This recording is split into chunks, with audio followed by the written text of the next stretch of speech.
السلام علیکم ورحمۃ اللہ وبرکاتہ۔ آپ لوگ کے لیے میں ایک بیان لایا ہوں۔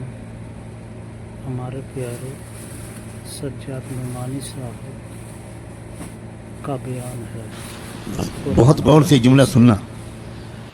فیصلے کے سال آ رہے، اب دنیا کی زندگی میں زیادہ وقت باقی نہیں، پوری دنیا کی زندگی میں زیادہ وقت باقی نہیں، اب فیصلے کے دن آ رہے ہیں۔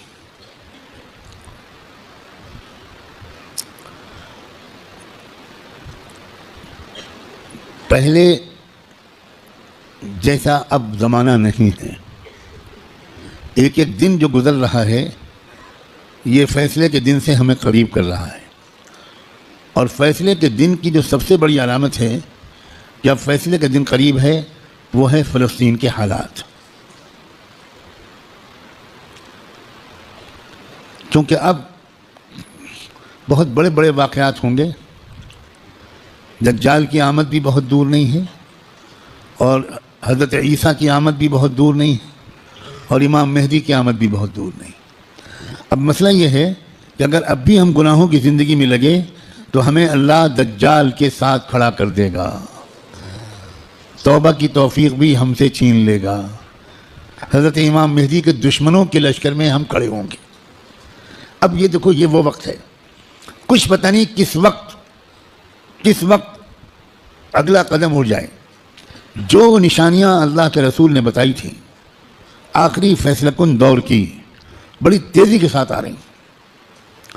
اس میں ایک نشانی یہ تھی کہ بہت بھیانک جنگ ہوگی یہودیوں کے درمیان اور اصلی ایمان والوں کے درمیان۔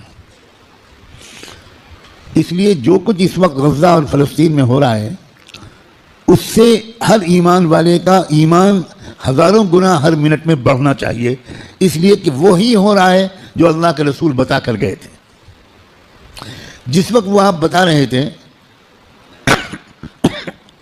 اس وقت تو فلسطین میں کوئی مسلمان تھا ہی نہیں، اور آپ یہ بتا رہے ہیں کہ ایک بھیانک جنگ ہوگی، خطرناک جنگ ہوگی، یہودیوں اور ایمان والوں کے مابین ایک خطرناک جنگ ہوگی۔ آپ بتا رہے ہیں کہ ایک علاقہ ہوگا جہاں سچے پکے مومن جان دے رہے ہوں گے اور جان لے رہے ہوں گے، قربانیاں دے رہے ہوں گے، مسجد اقصیٰ کی حفاظت میں نوجوان جوک در جوک شہید ہو رہے ہوں گے۔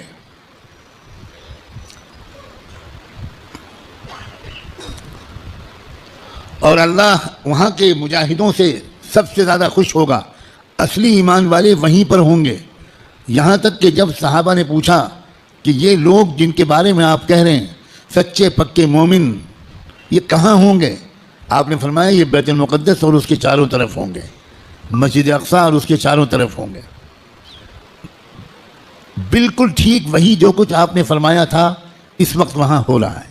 ہم لوگ اسی زمانے میں ہیں، آپ اس سے خوش ہوں یا آپ اس سے ناراض ہوں، ہم کو اللہ نے وہی زمانہ عطا فرمایا جس میں ہم اپنی آنکھوں سے اللہ کے رسول کی بات کو سچا پکا ہوتا ہوا دیکھ رہے ہیں۔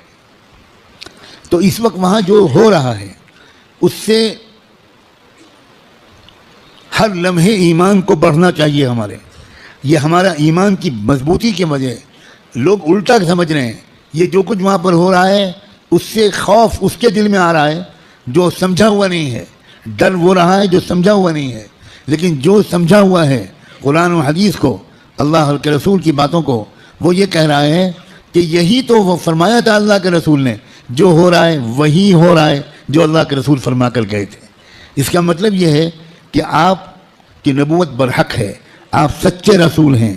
آپ نے اس وقت یہ فرمایا تھا جب اس کے کوئی آثار نہیں تھے، اب آپ نے جو آئندہ کے بارے میں فرمایا تھا کہ جو ہوگا، جب وہ ہو رہا ہے اور پچھلے 6 مہینے سے ہو رہا ہے، بلکہ پچھلے 75 سال سے ہو رہا ہے، جو اللہ کے رسول بتا کر گئے تھے، تو اس کے بعد میں جو ہوگا اس مقابلے کا آخری انجام، اس کے بارے میں اللہ کے رسول نے جو کچھ فرمایا وہ بھی یقیناً ہو کر رہے گا۔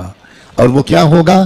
وہ یہ ہوگا کہ اللہ کے کلمے کا بول بالا وہاں سے پھیلنا شروع ہو کر پورے عالم کی ہر کچی پکے گھر میں اللہ کا کلمہ داخل ہوگا۔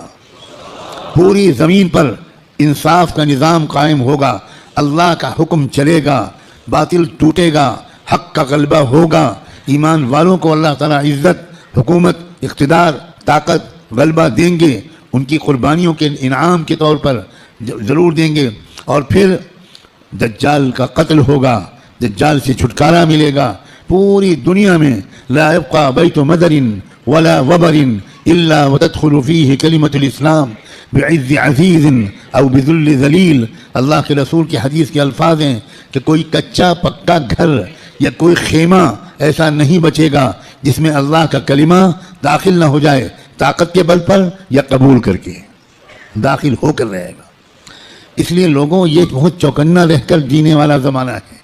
اگر اسی طرح غفلت میں رہے جس طرح اب تک جی رہے ہیں تو ہمیں خبر بھی نہیں ہوگی، اور اللہ کی طرف سے فیصلہ ہو چکا ہوگا کہ اس نالائق، فاسق، فاجر، خطاکار، گنہگار مسلمان کو میں دجال کا ساتھی بناؤں گا۔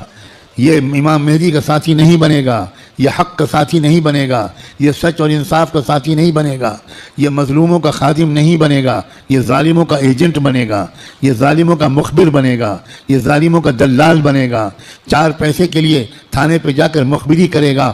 یہ فیصلہ کسی لمحے ہم میں سے کسی کے بارے میں ہو سکتا ہے۔ یاد رکھنا، میں نے اللہ کی توفیق سے اپنی بساط کے مطابق بہت لمبی بات کو چند جملوں میں سمیٹ کر آپ کے سامنے رکھ دیا ہے۔ قسم کھا کے کہتا ہوں، اس میں ذرا بھی مبالغہ نہیں ہے، فیصلے کا دن قریب ہے۔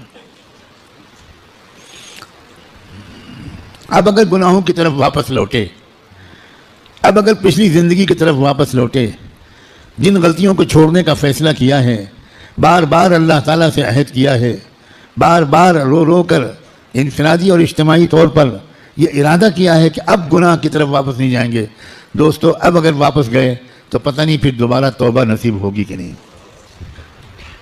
کیونکہ یہ جو دن اب آ گیا زمانہ، اس زمانے کو پہچاننا علماء کا فرض ہے۔ علماء کی ذمہ داری ہے کہ وہ اس دور کو پہچانیں۔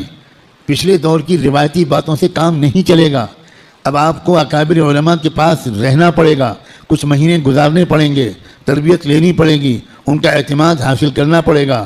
جب اعتماد ہوگا تب وہ آپ کو خاص باتیں بتائیں گے، تب وہ آپ کو اپنے سینے کا علم منتقل کریں گے، تب آپ کو وہ امانت سونپیں گے، آپ کو ایک ذمہ داری سونپیں گے کہ بھئی کس طرح امت کے عوام اور خواص کو، امت کے مردوں اور عورتوں کو، اور خاص طور پر امت کے نوجوانوں کو کس طرح سنبھالنا ہے۔ سب سے زیادہ بنیادی بات اس وقت مجھ کو اپنے سے بھی کہنی ہے اور آپ سے بھی، وہ ہے استقامت۔ اب جمنا ہے، کہو انشاءاللہ۔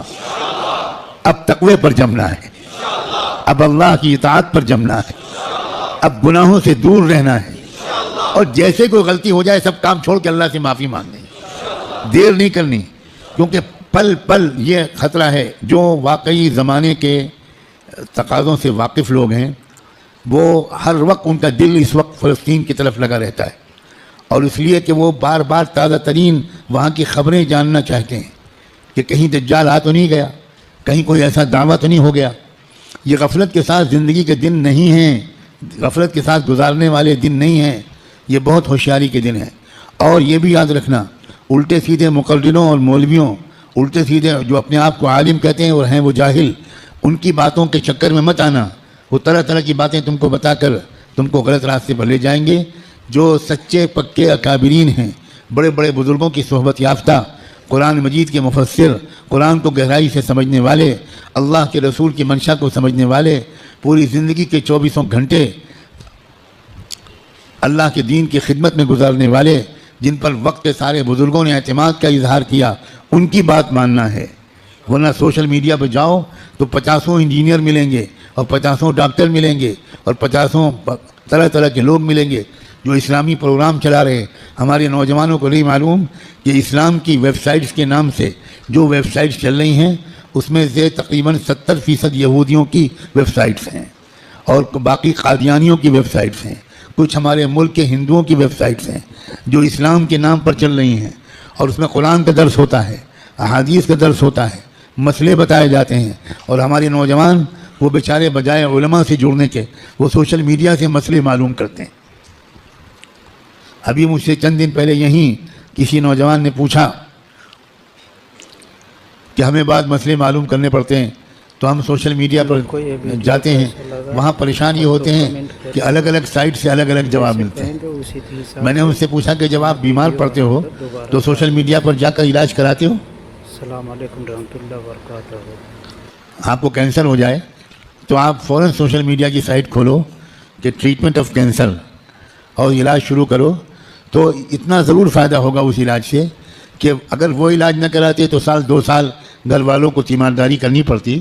سوشل میڈیا کے علاج سے انشاءاللہ بہت جلدی گھر والوں کی پریشانی دور ہو جائے۔